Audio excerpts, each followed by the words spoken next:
नमस्कार, जय Hind. All exam guide गुरु का यूट्यूब चैनल आप सभी देख रहे हैं। ये 30 साल से एग्जाम में बार बार रिपीट हो रहे हैं। ये सभी क्वेश्चन आप याद कर लेना।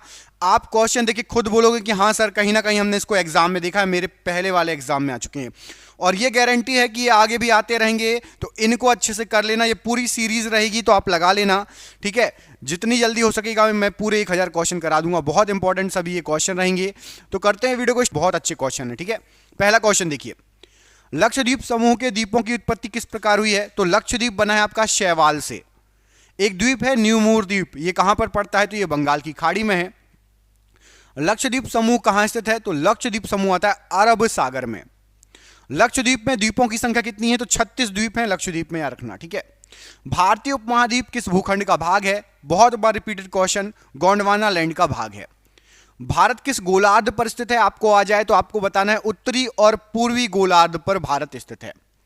आपसे यदि भारत का सुदूर पश्चिम बिंदु पूछें कि पश्चिम में आप सबसे लास्ट में जाओगे तो कौन सा पॉइंट पड़ेगा, तो आपको बताना है 68 डिग्री 7 अंश पूर्व गुजरात में पड़ेगा। गुजरात सबसे पूर्वी हिस्सा है हमारे भारत का, याद रखना।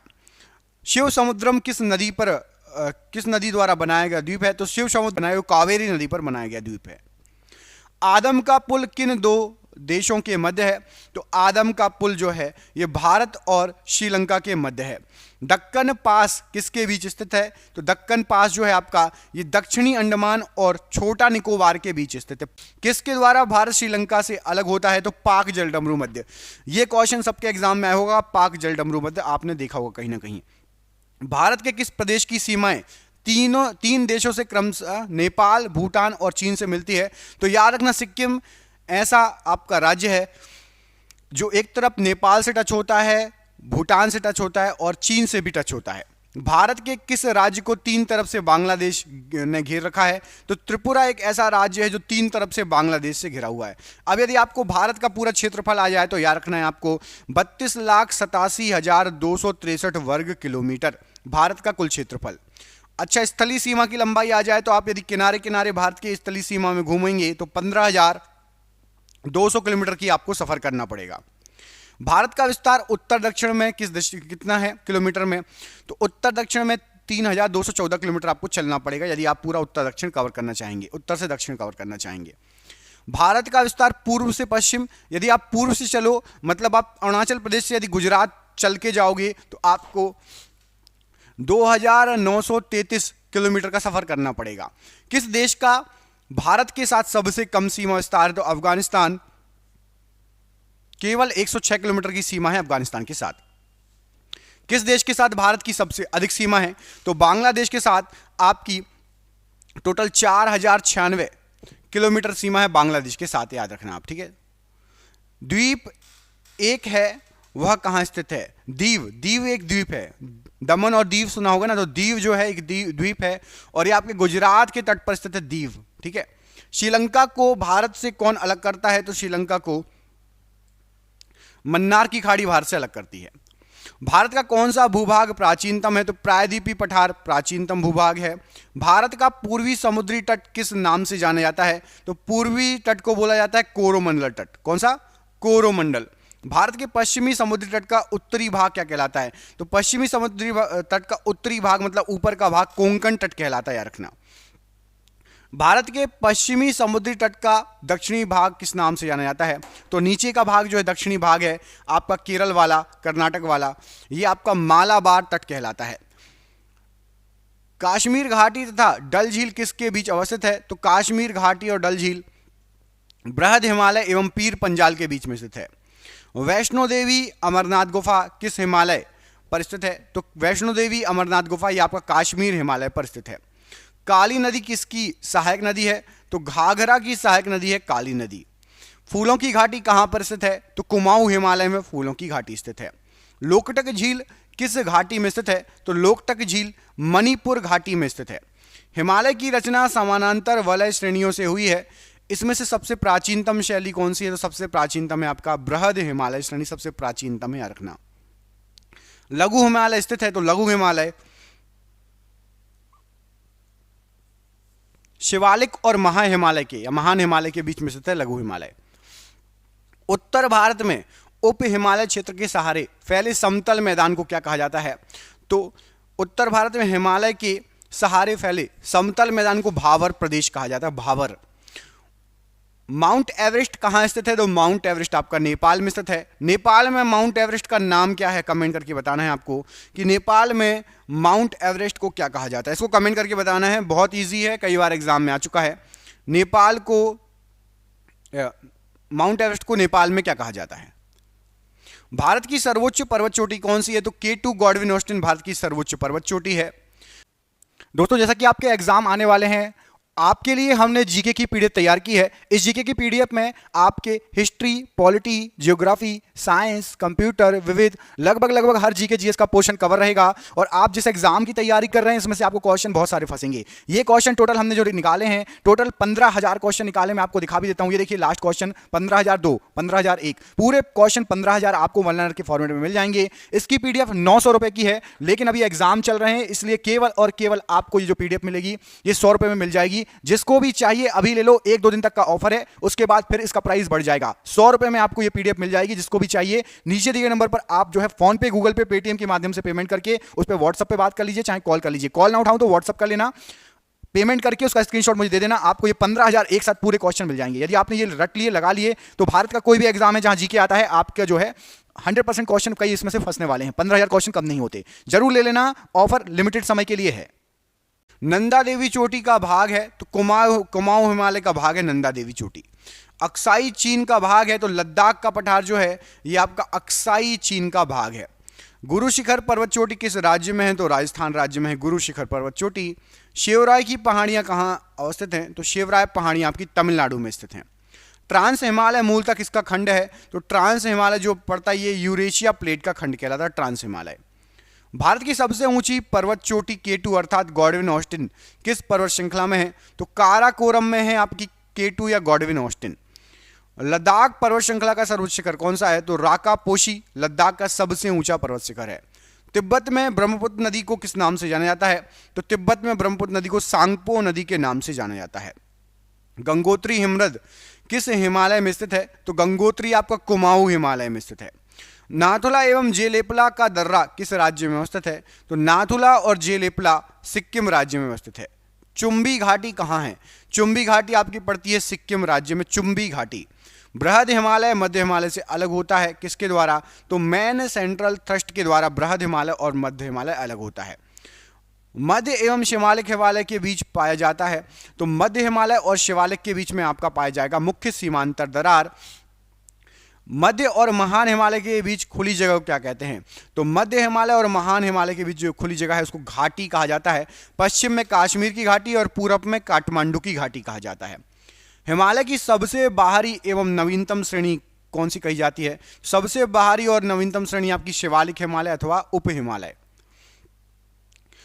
अरावली एवं विंध्य श्रृंखलाओं के मध्य कौन सा पठार है? तो अरावली और विंध्य के बीच में मालवा का पठार है। दंडकारण्य क्षेत्र अवस्थित है, तो दंडकारण्य ये आपका छत्तीसगढ़ एवं उड़ीसा में अवस्थित है। उत्तरी तथा दक्षिणी भारत के बीच प्राकृतिक विभाजक के रूप में कौन सी पर्वत श्रेणी जानी जाती है? तो उत्तरी और दक्षिणी भारत को विभाजित करती है विंध्य श्रेणी। याद रखना, उत्तर भारत दक्षिण भारत को प्राकृतिक तौर पर विंध्य श्रेणी अलग करती है। दिल्ली रिज किस पर्वत श्रृंखला का पूर्वी विस्तार है? तो दिल्ली रिज अरावली श्रेणी का पूर्वी विस्तार है। माउंट आबू पर्यटक स्थल जहां जैनियों का प्रसिद्ध धर्म स्थल दीलवाड़ा जैन मंदिर है, ये कहाँ अवस्थित है? तो अरावली पर्वत में है माउंट आबू। भोपाल किन नदियों के दो आब में स्थित है? तो भोपाल बेतवा एवं पार्वती के दो आब में स्थित है। पर्यटक स्थल मसूरी होना चाहिए, ठीक है। मसूरी, नैनीताल, रानीखेत, अल्मोड़ा, दार्जिलिंग हिमालय के किस भाग में आते हैं? तो ये सभी जो है फेमस हिल स्टेशन ये मध्य हिमालय में है। श्रीनगर को गिलगित से जोड़ने वाला दर्रा बताइए? तो बुर्जिल दर्रा है। जवाहर सुरंग किस दर्रे में स्थित है? तो बनिहाल दर्रे में जवाहर सुरंग स्थित है। कुछ दर्रे के क्वेश्चन पढ़ते हैं, ठीक है, बहुत इंपॉर्टेंट। मध्य हिमालय के दक्षिणतम श्रेणी धौलाधार पूर्व में किस नाम से जानी जाती है? तो धौलाधार को आप महाभारत श्रेणी के नाम से जाना जाता है, ठीक है। सियाचिन और हिस्पर दर्रे ये किस हिमालय में है? तो सियाचिन और हिस्पर दर्रा बृहद हिमालय का जो है भाग है। किस श्रेणियों के मध्य सिंधु घाटी विस्तृत है? तो सिंधु घाटी आपकी जास्कर एवं लद्दाख के बीच में स्थित है।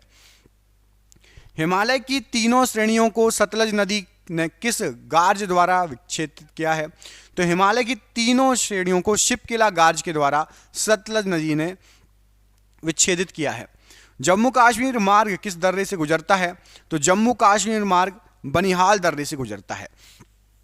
कुल्लू घाटी किन पर्वत श्रेणियों के बीच स्थित है? तो कुल्लू घाटी दो पर्वत हैं, एक तो धौलाधर और पीर पंजाल, इनके बीच स्थित है। शिपकिला दर्रा कहां पर है? तो हिमाचल प्रदेश में आपका शिपकिला दर्रा। हिमालय में हिमरेखा की ऊंचाई कितनी है? तो हिमरेखा आपकी, आप जब 4300 से 6000 मीटर पूर्व में जाएंगे तो आपको हिमरेखा मिलेगी। जवाहर सुरंग का नाम किस दर्रे को दिया गया है? तो बनिहाल दर्रे को जवाहर सुरंग का नाम दिया गया है। नासिक और मुंबई को कौन सा दर्रा जोड़ता है? तो नासिक और मुंबई को थालघाट दर्रा जोड़ता है। तुजू दर्रा भारत को किस देश से जोड़ता है? तो तुजू जोड़ता है भारत को म्यांमार से। पीपली घाट दर्रा किस पर्वतीय भाग में स्थित है? तो पीपली घाट दर्रा अरावली पर्वत में स्थित है। पालघाट दर्रा किन दो राज्यों को जोड़ता है? तो पालघाट दर्रा तमिलनाडु और केरल को जोड़ता है। खैबर दर्रा किन दो देशों को जोड़ता है? तो खैबर दर्रा आपका पाकिस्तान और अफगानिस्तान को जोड़ता है। हिमालय की उत्पत्ति किस भूसन्नति से हुई है? तो हिमालय की उत्पत्ति टैथिस भूसन्नति से हुई है। उत्तराखंड के सबसे ऊंचे पर्वत शिखर का नाम क्या है? तो उत्तराखंड का सबसे ऊंचा पर्वत शिखर है आपका नंदा देवी। भारत की सबसे प्राचीन पर्वत श्रेणी कौन सी है? तो भारत की सबसे जो प्राचीन पर्वत श्रेणी है वो है आपकी अरावली पर्वतमाला। अरावली पर्वत के सर्वोच्च शिखर का नाम क्या है? तो अरावली पर्वत का जो सबसे ऊंचा शिखर है गुरु शिखर, यहां पर आपका राइट आंसर हो जाएगा। अरावली पर्वतमाला की सबसे ऊंची चोटी आपकी गुरु शिखर। किस पर्वतमाला को सह्याद्री के नाम से जाना जाता है? तो पश्चिमी घाट को हम सह्याद्री के नाम से जानते हैं। पश्चिमी घाट की सबसे ऊंची चोटी का नाम बताइए? तो पश्चिमी घाट की सबसे ऊंची चोटी आपकी अनाईमुड़ी चोटी। पूर्वी घाट के सर्वोच्च शिखर का नाम क्या है? तो पूर्वी घाट के सबसे ऊंचे शिखर का नाम है आपका महेंद्रगिरी। पूर्वी घाट एवं पश्चिमी घाट पर्वत श्रेणियों के सम्मिलन स्थल को कौन सी पहाड़ी है? तो पूर्वी घाट और पश्चिमी घाट जो मिलती है नीलगिरी की पहाड़ी पर मिलती है। छोटा नागपुर पठार की सबसे ऊंची पर्वत चोटी कौन सी है? तो पारसनाथ सबसे ऊंची पर्वत चोटी है छोटा नागपुर पठार का। अंडमान और निकोबार द्वीप समूह में सबसे अधिक ऊंची चोटी का नाम बताइए? तो सैंडल पीक सबसे अधिक ऊंची चोटी है। नर्मदा और ताप्ती नदियों के मध्य कौन सी पहाड़ी है? तो नर्मदा और ताप्ती नदियों के मध्य सतपुड़ा की पहाड़ी है। गुरु शिखर पर्वत चोटी किस राज्य में स्थित है? तो गुरु शिखर आपकी राजस्थान राज्य में स्थित है। पश्चिमी घाट की उच्चतम चोटी कालसुबाई किस पर्वत श्रेणी का हिस्सा है? तो पश्चिमी घाट में कालसुबाई सबसे ऊंची चोटी हरिश्चंद्र श्रेणी का हिस्सा है। नीलगिरी का उच्चतम शिखर कौन सा है? तो डोडा बेटा नीलगिरी का सबसे ऊंचा शिखर है। दक्षिणी पठार से पालघाट दर्रे द्वारा कौन सा पर्वत अलग होता है? तो दक्षिणी पठार से पालघाट दर्रे द्वारा नीलगिरी पर्वत अलग होता है। प्रायद्वीपीय भारत के दक्षिणतम भाग पर अवस्थित पर्वत कौन सा है? तो प्रायद्वीपीय भारत के दक्षिणतम भाग पर इलायची पहाड़ियां इलायची पर्वत स्थित। पूर्वी घाट की सबसे उच्चतम चोटी कौन सी है? तो पूर्वी घाट की सबसे ऊंची चोटी आपकी महेंद्रगिरी है। छोटा नागपुर पठार की उच्चतम चोटी कौन सी है? तो पारसनाथ छोटा नागपुर पठार की सबसे ऊंची चोटी है। हिमालय पर्वत और नीलगिरी के मध्य भारत की सर्वोच्च पर्वत चोटी बताओ? तो हिमालय पर्वत और नीलगिरी पर्वत के बीच में सबसे ऊंची आपका अरावली पर्वत है और उसकी सबसे चोटी हो जाएगी गुरु शिखर की चोटी। सतपुड़ा, विंध्याचल और पश्चिमी घाट किस प्रकार के पर्वत के उदाहरण हैं? तो सतपुड़ा, विंध्याचल और पश्चिमी घाट ये आपके ब्लॉक पर्वत के उदाहरण हैं। महाराष्ट्र और कर्नाटक में पश्चिमी घाट को किस नाम से जाना जाता है? तो महाराष्ट्र और कर्नाटक में पश्चिमी घाट को सह्याद्री के नाम से जाना जाता है। हिमालय के सर्वोच्च शिखर माउंट एवरेस्ट की ऊंचाई कितनी है? तो माउंट एवरेस्ट की ऊंचाई 8848 और आपकी ये दिन पे दिन बढ़ती जा रही है, याद रखना, ये भी क्वेश्चन आता है, ठीक है। किस पर्वत को सागरमाथा और चोमोलुंगमा के नाम से भी जाना जाता है? तो माउंट एवरेस्ट को सागरमाथा और चोमोलुंगमा के नाम से भी जाना जाता है। तो आपको किताब में देखो हिमालय की जो माउंट एवरेस्ट की ऊंचाई है वो तो आपको 8848 मिलेगी, लेकिन यहाँ पर 8849 हो चुकी है, बढ़ती जा रही है। तो यदि आपको ऑप्शन में 8048 अकेले आए तो लगा देना, और 48 और 49 दोनों आए तो 49 को लगाना है, याद रखना, ठीक है। 48 और 49 आए तो 49 को लगाना है। उत्तरी तथा दक्षिणी भारत के बीच प्राकृतिक विभाजक के रूप में कौन सी पर्वत श्रेणी जानी जाती है? तो उत्तरी और दक्षिणी के बीच विंध्य श्रेणी प्राकृतिक विभाजक के रूप में जानी जाती है। दिल्ली रिज किस पर्वत श्रृंखला का पूर्वी विस्तार है? तो दिल्ली रिज आपका अरावली श्रेणी का पूर्वी विस्तार है। कौन सी पर्वतमाला चंदन के वनों के लिए प्रसिद्ध है? तो मलयगिरी पर्वत श्रेणी चंदन के वनों के लिए प्रसिद्ध है। जोग या गरसुप्पा प्रपात किस नदी पर है? तो शरावती नदी पर जोग या गरसुप्पा जलप्रपात है। सिनेबार किसका प्रमुख अयस्क है? तो सिनेबार आपका पारे का प्रमुख अयस्क है। कीमोथेरेपी क्या होता है? तो रासायनिक पदार्थों के उपयोग से रोग की चिकित्सा कीमोथेरेपी कहलाती है। हाइड्रोफोनिक्स किसे कहते हैं? तो पौधे के मृदा विहीन संवर्धन मतलब जलीय माध्यम से पौधे उगने को हाइड्रोफोनिक्स कहा जाता है। ज्योति फ्लक्स का मात्रक क्या है? तो ल्यूमेन ज्योति फ्लक्स का मात्रक कहलाता है। कार्नेलाइट किसका खनिज होता है? तो कार्नेलाइट ये आपका मैग्नीशियम का खनिज होता है कार्नेलाइट। न्यूटन का गति का प्रथम नियम किस अन्य नाम से भी जाना जाता है? तो जड़त्व का नियम भी कहा जाता है न्यूटन की गति के प्रथम नियम को। प्यास का केंद्र कहाँ है? तो प्यास का जो केंद्र है हाइपोथैलेमस में है। जीवों के क्लोन या हमशक्ल तैयार करने की वैज्ञानिक पद्धति क्या कहलाती है? तो इसको क्लोनिंग कहा जाता है, क्लोनिंग साइंस। प्रकाश के ध्रुवीकरण प्रभाव का पता लगाने वाले भारतीय वैज्ञानिक कौन है? तो चंद्रशेखर वेंकट रमन जी, जिनको सीवी रमन कहा जाता है, इन्होंने ध्रुवीकरण के प्रभाव का पता लगाया था। एम्स किसका संक्षिप्त रूप है? AIIMS। तो all India institute of medical sciences AIIMS कहलाता है। जब रक्त में ऑक्सीजन की सांद्रता में कमी आ जाती है तो श्वास गति पर क्या प्रभाव पड़ेगा? तो आपकी श्वास गति बढ़ जाएगी। रेडियो के आविष्कारक जी मार्कोनी कहाँ के रहने वाले थे? तो जी मार्कोनी इटली के रहने वाले थे। माइक्रोबायोलॉजी का संबंध किससे है? तो अति सूक्ष्म जीवों के अध्ययन से संबंधित है माइक्रोबायोलॉजी। कोशिका की खोज किस वैज्ञानिक ने की थी? तो रॉबर्ट हुक ने कोशिका की खोज की थी। अपश्रव्य तरंग की आवृत्ति कितनी होती है? तो 20 हर्ट्ज से यदि कम होगी तो हम उसको सुन नहीं पाएंगे, अपश्रव्य हो जाएगी। श्वेत रक्त कणिकाओं का प्रमुख कार्य क्या है? तो श्वेत रक्त कणिकाओं का जो प्रमुख कार्य है रोगों से रक्षा करना, शरीर की रक्षा करना रोगों से मुख्य कार्य है। रक्त स्कंदन में कौन सा विटामिन क्रियाशील होता है? तो रक्त स्कंदन में विटामिन के क्रियाशील होता है। बहुप्रचालित खतरनाक बीमारी सार्स का अर्थ क्या होता है? तो सार्क जो है इसका सार्स का अर्थ होता है severe acute respiratory syndrome. Antigen क्या होते हैं? तो एंटीजन एंटीबॉडी के निर्माण करने हेतु उत्प्रेरक को कहते हैं एंटीजन। स्कर्वी रोग किस विटामिन की कमी कारण होता है?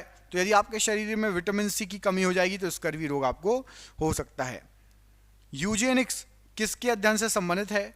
तो यूजेनिक्स में हम करते हैं किसका अध्ययन? राइट आंसर हो जाएगा मानव के अनुवांशिक जो है मानवों के अनुवांशिकता का अध्ययन होता है। वसा का पाचन कौन सा एंजाइम करता है? तो वसा का पाचन करता है लाइपेज एंजाइम। क्षेत्रफल वेक्टर राशि या स्केलर राशि है, तो क्षेत्रफल जो है ये आपकी वेक्टर राशि कहलाती है। रक्त स्पंदन में कौन सा विटामिन क्रियाशील होता है? अभी आपको बताया था विटामिन के।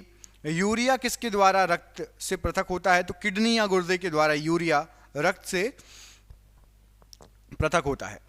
अगला क्वेश्चन है कि पागल कुत्ते के काटने से भयानक रोग होता है कौन सा? तो हाइड्रोफोबिया रोग होता है पागल कुत्ते के काटने से। ओरिजिन ऑफ स्पीसीज नामक पुस्तक किसने लिखी? तो डार्विन की यह पुस्तक है ओरिजिन ऑफ स्पीसीज। सबसे बड़ा फूल किस पौधे का होता है? तो रिफ्लेशिया पौधे का सबसे बड़ा फूल होता है। वर्गीकरण के संबंधित शाखा कौन सी है? तो वर्गीकरण से संबंधित शाखा है आपकी टैक्सोनॉमी। रासायनिक दृष्टि से चीनी क्या है? तो चीनी आपका सेक्रोज है रासायनिक दृष्टि से चीनी जो है। मैथिल सैलिसिलेट को अन्य किस नाम से जाना जाता है? तो इसको ऑयल ऑफ विंटर ग्रीन के नाम से भी जाना जाता है। कार्नेलाइट किसका खनिज है? कार्नेलाइट, तो कार्नेलाइट जो अयस्क है ये आपका मैग्नीशियम का अयस्क है कार्नेलाइट, याद रखिएगा। जल मतलब H2O जो है कि अणु किस बंध के द्वारा जुड़े होते हैं? तो जल के जो अणु होते हैं वो उपसंयोजी बंध के द्वारा जुड़े होते हैं। अगला क्वेश्चन है, अगले क्वेश्चन आपसे पूछा गया है चट्टानों की आयु ज्ञात करने के लिए रेडियो एक्टिव आयु अंकन में किस समस्थानिक का उपयोग किया जाता है? तो चट्टानों की आयु ज्ञात करने के लिए यूरेनियम का यूज किया जाता है समस्थानिक के रूप में। अगला क्वेश्चन देखिए, एंथ्रोपोलॉजी में किसका अध्ययन होता है? तो एंथ्रोपोलॉजी में मानव के उद्भव एवं विकास संबंधी विषय का अध्ययन होता है। गैमेक्सिन का रासायनिक नाम क्या है? तो गैमेक्सिन जो है बेंजीन हेक्साक्लोराइड। सूर्य के द्रव्यमान के 1.4 गुना से कम द्रव्यमान सीमा को क्या कहा जाता है? तो इसको कहा जाएगा आपका चंद्रशेखर सीमा। अगला क्वेश्चन है कि पॉजिट्रॉन की खोज किसने की? तो पॉजिट्रॉन की खोज एंडरसन ने की। संवेग परिवर्तन की दर किसके बराबर होती है? तो बल के बराबर होती है संवेग परिवर्तन की दर। अस्थियों एवं कंकाल तंत्र के अध्ययन से संबंधित शाखा क्या कहलाती है? तो ऑस्टियोलॉजी कहा जाता है अस्थियों एवं कंकाल से संबंधित रोग। और जो रोग हो जाता है हड्डी से संबंधित रोग है ऑस्टियोपोरोसिस, याद रखना। बड़ी आंत का पहला भाग क्या कहलाता है? तो उसको कोलोन कहा जाता है। यकृत उत्सर्जन क्रिया में किस प्रकार सहायता करता है? तो अमोनिया को यकृत जो है यूरिया में बदल देता है। स्मरण शक्ति एवं चिंतन का मस्तिष्क का कौन सा भाग कार्य करता है? तो स्मरण शक्ति और चिंतन में मस्तिष्क का सेरिब्रम जो भाग है वो कार्य करता है। बल संवेग आवेग कैसी राशियां हैं? तो बल संवेग आवेग ये सभी सदिश राशियां हैं। आवर्त सारणी के चतुर्थ आवर्त में कितने तत्व हैं? तो आवर्त सारणी के चौथे आवर्त में 18 तत्व हैं। आंख के किस भाग द्वारा आंख में प्रवेश करने वाले प्रकाश की मात्रा नियंत्रित होती है? तो आइरिस के द्वारा आंख में जो प्रवेश करता है प्रकाश उसकी मात्रा नियंत्रित होती है। कॉकरोच किस समूह का प्रतिनिधित्व करता है? तो कॉकरोच जो है ऑर्थोपोडा समूह का प्रतिनिधित्व करता है। पौधे में ऊर्जा स्थानांतरण के लिए किस पोषक तत्व की उपस्थिति अनिवार्य है? तो पौधे में यदि आप ऊर्जा स्थानांतरण करना चाहते हो तो फास्फोरस रहना उपस्थिति अनिवार्य है। प्याज किस वानस्पतिक कुल से संबंधित है? तो प्याज जो है आपका लिलिएसी कुल से संबंधित है प्याज। रासायनिक रूप से मिल्क ऑफ मैग्नीशिया क्या है? तो MgOH का होल ट्वाइस, जिसको आप बोलते हैं मैग्नीशियम हाइड्रोक्साइड। निमज्जित वस्तु का पता लगाने के लिए किस उपकरण का यूज होता है? तो सोनार का यूज होता है निमज्जित वस्तु का पता लगाने के लिए, सोनार। किसकी उपस्थिति के कारण किसी पादप कोशिका और पशु कोशिका में अंतर पाया जाता है? तो कोशिका भित्ति के कारण पादप और पशु कोशिका में अंतर पाया जाता है। किसके साथ कास्टिक सोडा को उबालकर साबुन तैयार किया जाता है? तो वसा के साथ आप कास्टिक सोडा को उबालकर साबुन तैयार कर सकते हैं। वर्णांधता कलर ब्लाइंडनेस किस रंगों के लिए होती है? तो लाल हरे रंग को देखने में दिक्कत होती है कलर ब्लाइंडनेस में। मधुमेह से पीड़ित व्यक्तियों के शरीर में कौन सा पदार्थ नहीं बन पाता? तो इंसुलिन नहीं बन पाता, इसलिए जो है शुगर की गोलियां लेनी पड़ती है, शुगर बढ़ जाता है तो गोलियां खानी पड़ती हैं। संवेग परिवर्तन की दर किसके बराबर होती है? तो बल या फोर्स के बराबर होती है संवेग परिवर्तन की दर। लेजर का अर्थ क्या है? तो लेजर का अर्थ होता है light amplification by stimulated emission of radiation, ये लेजर का फुल फॉर्म होता है। होलोग्राफी में किस प्रकार के चित्र यूज किए जाते हैं? तो 3D या 3D में चित्र यूज होते हैं। आवर्त सारणी के दूसरे और तीसरे आवर्त में कितने कितने तत्व होते हैं? तो दूसरे और तीसरे आवर्त में 8 तत्व होते हैं। रेबीज की बीमारी अन्य किस नाम से भी जानी जाती है? तो हाइड्रोफोबिया कहा जाता है रेबीज की बीमारी को। विटामिन सी की कमी से होने वाला रोग कौन सा है? तो स्कर्वी रोग है। श्यानता या जो है आपकी विस्कोसिटी का एसआई मात्रक क्या है? तो पॉइज है विस्कोसिटी का एसआई मात्रक। वायुमंडल की अनुपस्थिति में पृथ्वी के आकाश किस रंग के दिखाई देंगे? तो काले कलर का दिखाई देगा। जेम्स चैडविक ने किस मूल तत्व की खोज की थी? तो न्यूट्रॉन की खोज की थी। परमाणु में प्रोटॉन कहाँ स्थित होते हैं? तो प्रोटॉन जो है आपके नाभिक के भीतर स्थित होते हैं।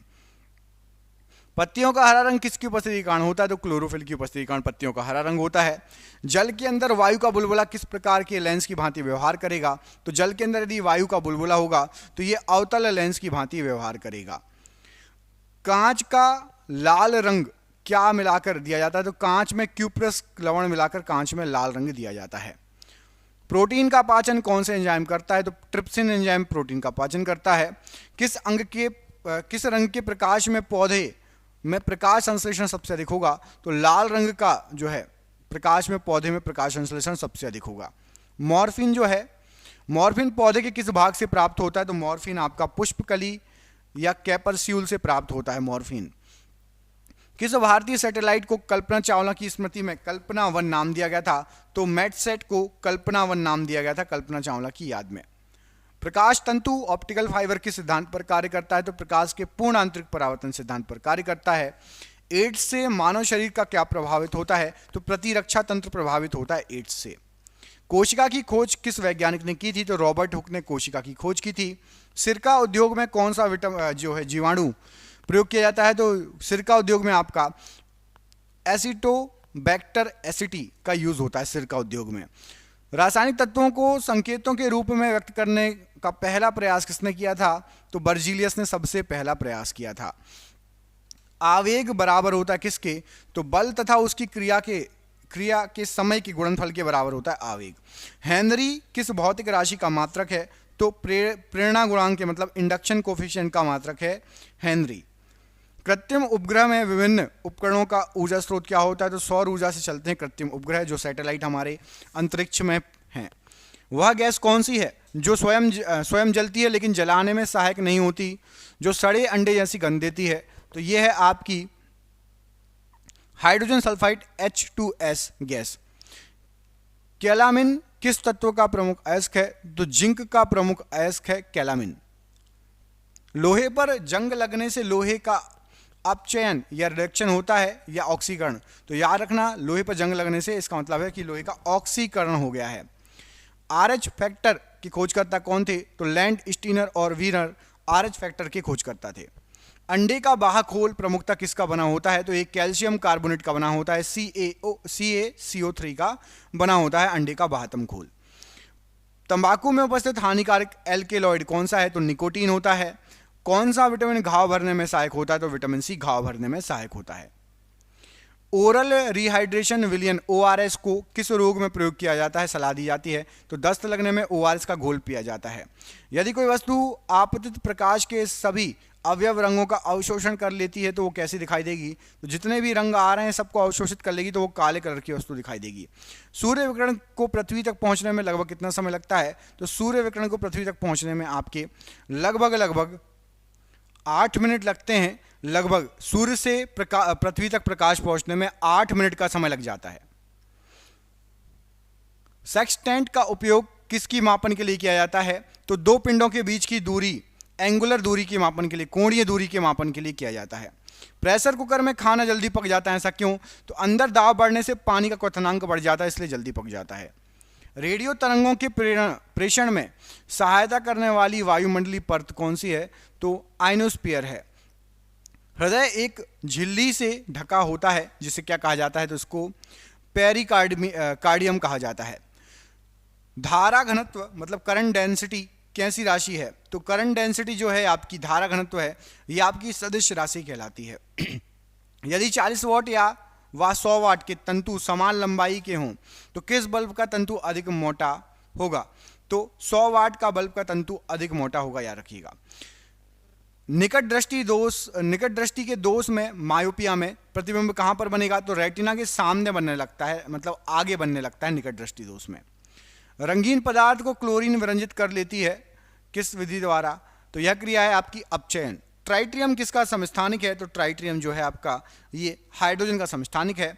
मेंडलीव का आवर्त नियम परमाणु क्रमांक अथवा परमाणु भार पर आधारित है। तो मेंडलीव का आवर्त नियम परमाणु भार पर आधारित है, मेंडलीव का याद रखना।